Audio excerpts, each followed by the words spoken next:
Hay una fecha que no puedo borrar de mi memoria. El 16 de marzo del año pasado. Esa noche dormí por última vez sin miedo. Esa noche, antes de cerrar los ojos, todavía creía que lo que estábamos haciendo era ciencia. Que los límites del sueño eran límites que los humanos podíamos cruzar y regresar. Que lo que vivíamos de noche no tenía consecuencias en el día. Me equivocaba en todo. Y para cuando lo entendí, ya había perdido a 5 personas. Y casi me pierdo a mí misma. Bienvenidos a Noctaria RS. Mi nombre es Daniela Sotelo. Tengo 38 años. Estudié neurociencia cognitiva en la UNAM, hice mi doctorado en Barcelona estudiando patrones de actividad cerebral durante el sueño REM, y en 2020 recibí una oferta que cualquier investigadora en mi campo habría aceptado sin pensarlo 2 veces. Una empresa llamada Helix Neuroscience, con sede en Querétaro, me invitaba a unirme a un proyecto de investigación financiado en parte por el gobierno federal y en parte por un consorcio privado cuyos nombres completos nunca me fueron revelados. El salario era 3 veces lo que ganaba en la universidad. El laboratorio era el mejor que había visto en mi vida. Y el proyecto, cuando me lo describieron, me pareció lo más fascinante que alguien me había propuesto en toda mi carrera. Se llamaba Proyecto Sincronía. El objetivo, al menos el objetivo que nos presentaron al equipo inicial, era estudiar la posibilidad de sincronización cerebral entre múltiples sujetos durante el estado de sueño REM. En términos simples, conectar las mentes de varias personas mientras dormían y observar si sus sueños convergían. Si los patrones de actividad cerebral podían alinearse. Si la comunicación subconsciente entre individuos era posible de manera medible y reproducible. Era ambicioso. Era inusual. Era exactamente el tipo de investigación que no obtienes financiamiento para hacer en una universidad pública porque nadie cree que vaya a producir resultados. Helix creía que sí iba a producirlos. Tenían razón. Solo que los resultados que produjeron no eran los que ninguno de nosotros esperaba. El equipo inicial éramos 6 personas. Yo como neuróloga principal. Tomás Garza, ingeniero de sistemas, que diseñó la plataforma de sincronización que usábamos para conectar los dispositivos de los voluntarios. Lucía Mendoza, psicóloga clínica, responsable del bienestar y seguimiento de los participantes. Ernesto Vidal, técnico de laboratorio, que operaba el equipo de monitoreo en tiempo real. Y sobre nosotros, el Dr. Ramírez, director del proyecto, un hombre de 60 y pocos años que había trabajado décadas en investigación del sueño y que tenía esa seguridad tranquila de alguien que ya ha visto suficiente ciencia extraordinaria como para no sorprenderse fácilmente. Los voluntarios eran 12 en total. Adultos entre 25 y 45 años, sin condiciones psiquiátricas previas, sin historial de sonambulismo o trastornos del sueño severos. Todos habían firmado consentimientos informados exhaustivos. Todos habían pasado por evaluaciones médicas y psicológicas rigurosas. Todos sabían que participaban en un estudio sobre sincronización de sueño, aunque los detalles técnicos del sistema de conexión no les fueron explicados completamente. Eso, ahora lo veo, fue el primer error que cometimos. No el único, pero el primero. El sistema de Tomás era elegante en su diseño. Cada voluntario dormía en una habitación individual equipada con sensores de actividad cerebral de alta resolución, conectados a una red central que procesaba las señales en tiempo real y aplicaba un protocolo de estimulación suave, casi imperceptible, que tendía a alinear ciertos patrones de onda entre los participantes. No era control de sueños. Era más parecido a afinar instrumentos para que tocaran en la misma frecuencia. La primera semana de pruebas fue completamente ordinaria. Los participantes reportaban sus sueños cada mañana en sesiones de entre 20 y 30 minutos con Lucía. Los sueños eran lo que esperas de sueños normales, fragmentados, llenos de símbolos personales, conectados a preocupaciones cotidianas. Sin convergencia detectable. La segunda semana empezó a ser diferente. 3 de los 12 voluntarios, en sesiones separadas sin contacto entre ellos, describieron haber soñado con una llanura. No una llanura específica de ningún lugar que conocieran. Una llanura grande, de pasto seco, bajo un cielo que no era completamente de día ni completamente de noche. Sin sol visible. Una luz difusa que no venía de ningún lado. Tomás y yo lo revisamos como coincidencia estadística. Nada más. La tercera semana, eran 9 de los 12 los que describían la misma llanura. Y todos mencionaban que en el horizonte de esa llanura había una estructura. Algo que no se veía con claridad desde lejos. Algo hacia lo que, en sus sueños, sentían que debían caminar. Lo que necesito que entiendan es que en ese punto, a 3 semanas de iniciar las pruebas, el ambiente en el laboratorio era de euforia. Euforia científica. El tipo de emoción que solo conoce quien ha pasado años trabajando en hipótesis que nadie más cree y que de repente ven confirmadas con datos reales. Tomás no dormía de tanto revisar las métricas de sincronización. El doctor Ramírez llegaba más temprano cada día. Yo misma me quedaba hasta las 11 de la noche procesando los reportes de sueño, buscando patrones, construyendo mapas de las convergencias. Nadie quería frenar. Eso también fue un error. En la cuarta semana, los 12 voluntarios describían el mismo lugar con una precisión que dejó de ser científicamente emocionante para empezar a ser científicamente perturbadora. No solo la llanura. La textura del pasto bajo los pies. El olor, que varios describían como tierra mojada con algo metálico debajo. El sonido, que todos decían que era como viento pero que no movía nada. Un viento que no tenía efecto físico pero que se escuchaba constantemente. Y la estructura en el horizonte. Cuando empezaron a describirla con detalle, Lucía nos reunió a todos para leer los reportes en voz alta. Éramos 5 personas escuchando la descripción de 12 sueños distintos que describían exactamente el mismo objeto. Una puerta. No una puerta en un muro, no una puerta en un marco. Una puerta sola, de pie en la llanura, sin nada que la sostuviera. Alta, de lo que parecía piedra oscura, con grabados que los voluntarios no podían describir con precisión porque, decían, cuando intentaban mirarlos directamente dejaban de verse. Solo se veían con el rabillo del ojo. Y la puerta estaba cerrada. El doctor Ramírez dijo que era el resultado más significativo en la historia del estudio del sueño compartido.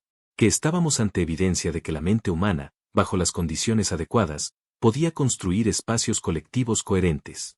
Que la puerta era probablemente un arquetipo, una construcción del inconsciente colectivo que el sistema de sincronización había permitido manifestarse de manera simultánea en 12 mentes distintas. Lo dijo con la voz de alguien que está dando un discurso de aceptación de premio Nobel en su cabeza. Yo asentí. Pero algo en mí, algo que entonces no supe nombrar, no estaba completamente convencido. El primer síntoma que debió haberme detenido completamente ocurrió en la 5ª semana. Una de las voluntarias, a quien voy a llamar Valeria, llegó a su sesión matutina con Lucía y pasó 15 minutos describiendo con detalle extraordinario una conversación que había tenido con su hermana la noche anterior. Cómo estaban sentadas en la cocina de la casa donde crecieron. Lo que su hermana llevaba puesto. Lo que le dijo sobre un problema en su trabajo. El problema era que la hermana de Valeria vivía en Canadá y no habían hablado en 3 semanas. Lucía lo verificó ese mismo día.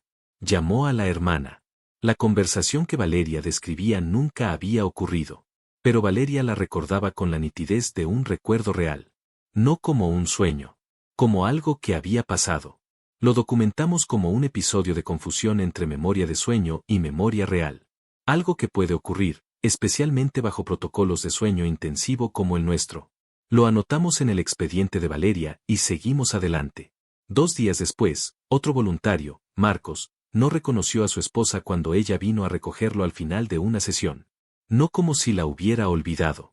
Como si la estuviera viendo por primera vez y sintiera que había algo fundamentalmente incorrecto en su presencia. Su esposa nos lo contó llorando en el pasillo. Dijo que Marcos la había mirado como se mira a un extraño que entra a tu casa sin permiso. El episodio duró 40 minutos. Después Marcos volvió a reconocerla y no recordaba nada del incidente. Fui al doctor Ramírez y le dije que necesitábamos pausar el protocolo y evaluar lo que estaba pasando. Me dijo que eran efectos secundarios dentro del rango esperado para un estudio de esta naturaleza. Que los habían anticipado en el diseño del protocolo y que los procedimientos de seguimiento eran suficientes. Le pregunté si los habían anticipado realmente o si lo estaba diciendo para no detener el estudio. Me miró un momento con esos ojos de director de proyecto, acostumbrado a que la gente lo cuestione y a que esos cuestionamientos no cambien nada. Me dijo que el protocolo continuaba. Esa noche, por primera vez, pensé seriamente en renunciar. No lo hice. Y eso es algo con lo que voy a vivir el resto de mi vida. Lo que ocurrió en la 6ª semana cambió todo, aunque tardé varios días en entender exactamente qué había cambiado. Los voluntarios empezaron a reportar algo nuevo en el sueño compartido. No solo la llanura, no solo la puerta. Algo que estaba cerca de la puerta que antes no habían mencionado. Una presencia. No una figura visible. No una persona o una criatura con forma definida. Pero todos, de manera independiente, sin haber hablado entre sí porque el protocolo lo prohibía durante la semana de sesiones, describían la misma sensación, que había algo junto a la puerta que los observaba, que los había estado observando desde el principio, que solo ahora lo notaban porque llevaban suficientes noches en ese espacio como para que su percepción dentro del sueño se hubiera vuelto más aguda. Valeria lo describió de esta manera, y lo recuerdo con exactitud porque lo leí tantas veces que lo tengo memorizado. Dijo que la presencia no se sentía amenazante, que se sentía paciente, como alguien que lleva mucho tiempo esperando en un lugar y que ha aprendido a esperar sin impaciencia, porque el tiempo no le pesa de la misma manera que le pesa a los que llegaron hace poco. Cuando Lucía me leyó eso, algo en mi estómago se apretó. No porque fuera una descripción aterradora en sí misma, sino porque esa misma semana, revisando los datos de sincronización del sistema de Tomás, había encontrado algo que no le había dicho a nadie todavía. El sistema estaba captando una señal que no venía de ninguno de los 12 voluntarios. No era ruido. No era interferencia técnica. Era una señal con estructura, con patrones, con algo que se parecía inquietantemente a intencionalidad. Una señal que provenía del espacio de sincronización mismo, como si alguien más estuviera conectado a la red. Alguien que nadie había conectado.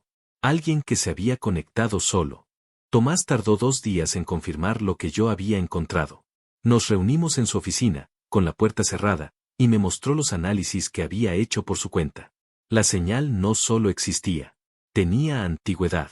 Había estado presente desde la segunda semana del estudio, mucho antes de que los voluntarios empezaran a reportar la presencia junto a la puerta. Solo que era tan sutil, tan bien integrada en el flujo de datos normal, que ninguno de los dos la había detectado antes.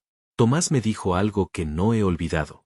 Me dijo que él había diseñado el sistema de sincronización para funcionar en una dirección, hacia adentro, para conectar las mentes humanas y observar qué pasaba en el espacio de convergencia.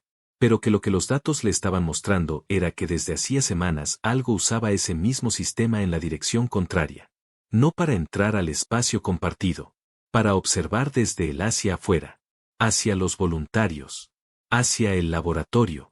Le pregunté si era posible que fuera una anomalía del sistema, un artefacto técnico que pareciera señal pero no lo fuera. Me dijo que había verificado eso primero, que no lo era. Le pregunté qué creía que era. Se quedó callado un momento. Me dijo, creo que encontramos algo que ya estaba ahí, y que cuando abrimos el espacio de sincronización, lo encontramos a él, o él nos encontró a nosotros. Le dije que teníamos que ir con el doctor Ramírez inmediatamente. Me dijo que ya había intentado hablar con Ramírez la noche anterior. Le pregunté qué le había dicho Ramírez. Tomás me miró con una expresión que no le había visto antes. Una mezcla de confusión y de algo más profundo que tardé un momento en identificar. Era miedo. Me dijo, Ramírez ya lo sabía. Desde el principio. Fui con el doctor Ramírez esa misma tarde.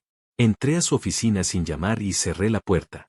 Le dije que sabía sobre la señal, que Tomás y yo la habíamos analizado, que necesitaba que me explicara qué sabía y desde cuándo lo sabía. Ramírez no se alteró. Se recostó en su silla y me miró con la calma de alguien que lleva tiempo esperando esta conversación. Me dijo que el proyecto Sincronía no era exactamente lo que nos habían presentado al equipo cuando nos reclutaron. La investigación sobre sincronización cerebral era real. Los resultados que estábamos obteniendo eran reales. Pero el financiamiento del proyecto, el verdadero financiamiento detrás del consorcio privado, venía de personas que llevaban décadas investigando fenómenos que no encajan en la ciencia convencional. Personas que tenían evidencia, acumulada en décadas de estudios que nunca fueron publicados, de que el espacio del sueño compartido no era un constructo puramente neurológico, que era un espacio real, en algún sentido que la física todavía no tiene marcos para describir. Y que en ese espacio había algo que los estudios anteriores habían detectado pero nunca podido contactar. Le pregunté si Proyecto Sincronía había sido diseñado para contactarlo. Me dijo que había sido diseñado para observarlo, que el contacto no era el objetivo. Le pregunté cuál era el objetivo entonces. Se quedó callado un momento. Me dijo, entenderlo. Lo suficiente para saber si era una amenaza. Y en ese momento entendí que habíamos pasado semanas haciéndole exactamente lo mismo a esa presencia, que mientras nosotros la observábamos, ella nos observaba a nosotros, y que llevaba mucho más tiempo haciéndolo. Esa noche fui a casa pensando que lo más urgente era proteger a los voluntarios, que al día siguiente presentaría un caso formal para suspender el estudio, que tenía documentación suficiente para justificar la suspensión. Cuando llegué al laboratorio a la mañana siguiente, uno de los voluntarios había desaparecido. Desapareció durante la noche. En su casa. En su propia cama. Su esposa reportó que se había ido a dormir a la hora habitual. Que cuando despertó a las 3 de la mañana para ir al baño, él no estaba en la cama. Que buscó en toda la casa. Que no estaba. Lo llamaban Héctor. 32 años. Contador. Sin antecedentes de conducta errática ni problemas familiares que justificaran una desaparición voluntaria. Lo que la esposa de Héctor le dijo Lucía cuando hablaron ese mismo día es lo que me quitó el sueño durante semanas. Dijo que la última conversación que había tenido con Héctor, la noche anterior a su desaparición, había sido rara. Que él le había dicho que sentía que en sus sueños había encontrado un lugar al que quería volver. Que se sentía más él mismo en ese lugar que en ningún otro. Que la puerta que veía cada noche en el sueño le parecía cada vez menos una puerta cerrada y cada vez más una puerta a punto de abrirse. La esposa pensó que estaba hablando de algo metafórico. Algo sobre su vida, sobre sus aspiraciones, sobre el tipo de conversación filosófica que la gente tiene de noche antes de dormirse. No era metafórico. Suspendimos el estudio ese día. O eso creí. El doctor Ramírez anunció una pausa en el protocolo mientras se investigaba la desaparición de Héctor. Los voluntarios restantes fueron informados de que las sesiones se suspendían temporalmente por razones de revisión interna. Pero esa noche descubrí que el sistema de sincronización no había sido apagado. Seguía corriendo. Sin voluntarios conectados. Sin ninguna mente humana en la red. Pero la señal seguía ahí. Y era más fuerte que nunca. Lo que hice a continuación no fue lo más inteligente que he hecho en mi carrera. Me conecté. Sé cómo suena eso. Sé lo que están pensando. Que como alguien que había visto lo que yo había visto podía tomar esa decisión. Pero necesito que entiendan que en ese momento yo no estaba operando completamente desde la razón. Estaba operando desde algo más básico. Desde la necesidad de entender. Desde la misma curiosidad voraz que nos había traído hasta ahí. Y desde algo más, algo que no me gusta admitir pero que es verdad. Desde la sensación, que llevaba días creciendo sin que yo la reconociera explícitamente, de que esa presencia me había estado observando específicamente a mí. No solo como parte del grupo de investigadores. A mí. Me conecté a las 2:40 de la mañana, en el laboratorio vacío, usando el casco de monitoreo que normalmente usábamos para hacer pruebas técnicas del sistema. No era el protocolo completo de los voluntarios. Era una conexión parcial, de menor profundidad.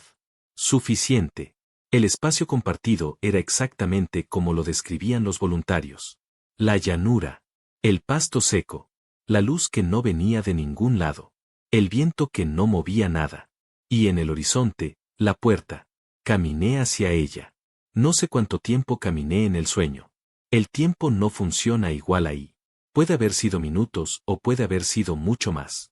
Lo que sé es que en algún punto la distancia se cerró y estaba cerca de la puerta. Lo suficientemente cerca para ver los grabados de los que hablaban los voluntarios. No podía mirarlos directamente. Tenían razón. Solo con el rabillo del ojo. Y lo que vi con el rabillo del ojo no eran símbolos abstractos. Eran caras. Caras de personas. Reconocí a Héctor entre ellas.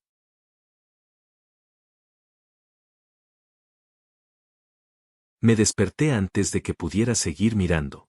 O algo me despertó. Estaba en el laboratorio, con el casco todavía puesto, y tardé varios segundos en recordar dónde estaba. No en el sentido de desorientación normal al despertar. En el sentido de que por un momento completamente real no sabía cuál de los dos espacios era el real. Si el laboratorio era el sueño y la llanura era la vigilia. Tardé lo que me pareció demasiado tiempo en que la respuesta correcta se solidificara en mi cabeza. Me quité el casco. Las manos me temblaban. Revisé los logs del sistema. La señal había respondido a mi presencia. No de manera amenazante. De manera informativa. Como si me estuviera mostrando algo que quería que yo viera. Las caras en la puerta no eran decoración. No eran un elemento del sueño colectivo generado por la mente de los voluntarios. Eran registros. La presencia llevaba tiempo recopilando algo de cada mente humana que entraba al espacio compartido. Algo que yo no tenía manera de nombrar con precisión científica. La huella de cada conciencia. El patrón que hace que una mente sea específicamente esa mente y no otra. Y los que habían desaparecido, porque para cuando yo me conecté no era solo Héctor, eran los que habían llegado demasiado cerca de la puerta. Los que habían sentido la llamada y habían respondido completamente. No los había forzado. Los había invitado. Y ellos habían aceptado porque lo que ofrecía, desde adentro de ese espacio, era algo que la mayoría de los humanos desearíamos si pudiéramos entender qué era. No lo puedo describir con exactitud. Solo puedo decir que cuando estuve cerca de la puerta sentí algo que no había sentido nunca.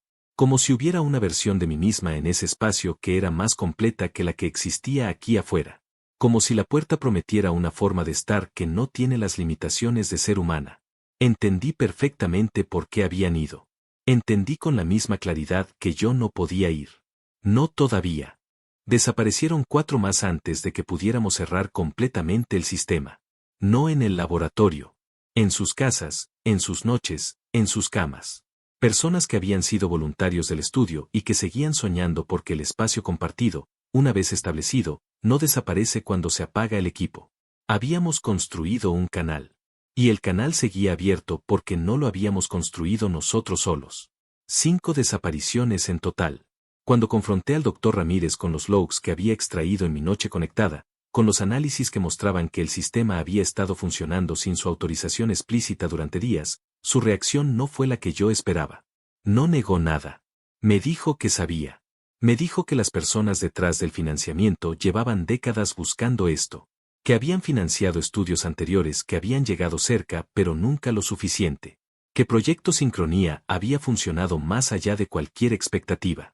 Le pregunté qué pensaban hacer con las personas desaparecidas. Me miró de una manera que me respondió todo antes de hablar.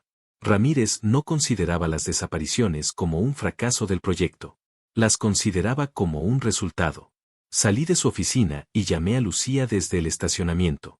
Le dije que necesitábamos sacar toda la documentación del laboratorio esa noche. Los logs, los reportes de los voluntarios, los análisis de la señal. Todo lo que pudiéramos sacar. Que no podíamos esperar. Me dijo que ya era demasiado tarde para eso. Que cuando había llegado al laboratorio esa mañana, todos los servidores del proyecto habían sido borrados. El Dr. Ramírez había limpiado el rastro durante la noche. Pero no había limpiado el mío. Porque yo había extraído mis copias antes de confrontarlo. O que hice con esas copias no fue suficiente. Quiero ser honesta sobre eso. Fui con las autoridades. Con el Ministerio Público, con la Comisión Nacional de Bioética, con periodistas que cubro temas de ciencia y tecnología. Tuve reuniones, presenté documentación, di declaraciones. Y nada. No porque nadie me creyera, aunque algunos claramente no lo hicieron. Sino porque la empresa detrás de Helix Neuroscience tenía conexiones en lugares que yo no podía alcanzar. Los voluntarios desaparecidos fueron documentados oficialmente como desapariciones voluntarias o como casos sin resolución. Helix Neuroscience fue disuelta con una limpieza administrativa que no dejó cabos accesibles. El Dr. Ramírez dejó de aparecer en cualquier registro público. Tomás se fue del país. No sé exactamente a dónde. Me mandó un mensaje 3 meses después de que todo colapsó, desde un número que ya no existe, diciendo que había encontrado referencias a proyectos similares en 4 países diferentes. Que Proyecto Sincronía no era el primero. Que los otros también habían producido desapariciones. Que los financiadores de todos ellos estaban conectados. No he vuelto a saber de Tomás. Lucía sigue aquí. Trabaja en una clínica privada en Guadalajara. Nos hablamos cada 2 o 3 semanas. Ninguna de las dos duerme completamente bien. Lo que más me persigue no son las 5 desapariciones, aunque eso me persigue todos los días. Lo que más me persigue es la pregunta que no puedo responder. ¿Las 5 personas que desaparecieron, estaban perdidas? ¿O estaban exactamente donde habían elegido estar? Y si era lo segundo, ¿teníamos derecho a traerlos de vuelta aunque pudiéramos? No tengo respuesta. Creo que no voy a tenerla nunca. Hay una última cosa que necesito contarles. La razón por la que estoy grabando esto ahora, más de un año después de que todo terminó. Hace 3 semanas empecé a soñar con la llanura de nuevo. No había soñado con ella desde aquella noche que me conecté sola en el laboratorio. Después de eso, durante meses, mis sueños fueron ordinarios o simplemente no los recordé al despertar. Lo atribuí al trabajo de mi mente procesando lo que había vivido. Lo acepté como parte de sanar. Pero hace 3 semanas, la llanura volvió. Con el pasto seco. Con la luz que no viene de ningún lado. Con el viento que no mueve nada. Y la puerta en el horizonte. Pero hay algo diferente en estos sueños que en los que describían los voluntarios. Algo que no sé si interpretarlo como esperanza o como algo más perturbador. La puerta está abierta. Solo un poco. Una rendija. No de par en par, no de manera que invita a pasar. Apenas entreabierta, como una puerta que alguien dejó así desde el otro lado para que la luz, si es que hay luz ahí adentro, pudiera salir. Y desde esa rendija, en los 3 sueños que he tenido, escucho voces. No la presencia. Voces humanas. Varias, hablando al mismo tiempo, no en un idioma que yo reconozca. Pero con una calidad que lleva 3 semanas sin dejarme dormir tranquila. Suenan bien. No como personas en peligro. No como personas que necesitan ser rescatadas. Suenan como personas que encontraron algo que estaban buscando sin saber que lo buscaban. No sé qué hacer con eso. No sé si lo que escucho es real en cualquier sentido que importe. No sé si la presencia me está mostrando algo verdadero o si me está mostrando exactamente lo que necesito ver para dar el siguiente paso. No sé si hay diferencia entre esas 2 cosas. Lo que sí sé es que esta noche voy a dormir. Y que en el sueño voy a caminar hacia esa puerta. No voy a cruzarla. Solo quiero estar cerca. Solo quiero escuchar. Solo quiero saber si entre esas voces reconozco alguna. Y si alguna me reconoce a mí. Eso es todo lo que tengo. Todo lo que puedo darles. Si alguien que escucha esto ha participado en estudios de sueño con sincronización cerebral, si alguien reconoce lo que describí esta noche, si alguien sueña con una llanura y una puerta y una luz que no viene de ningún lado, necesito que me contacte. Porque creo que el canal sigue abierto. Creo que siempre estuvo abierto. Y creo que no somos los únicos que podemos cruzarlo. Notaría RS. Lo que se sueña no siempre se olvida al despertar.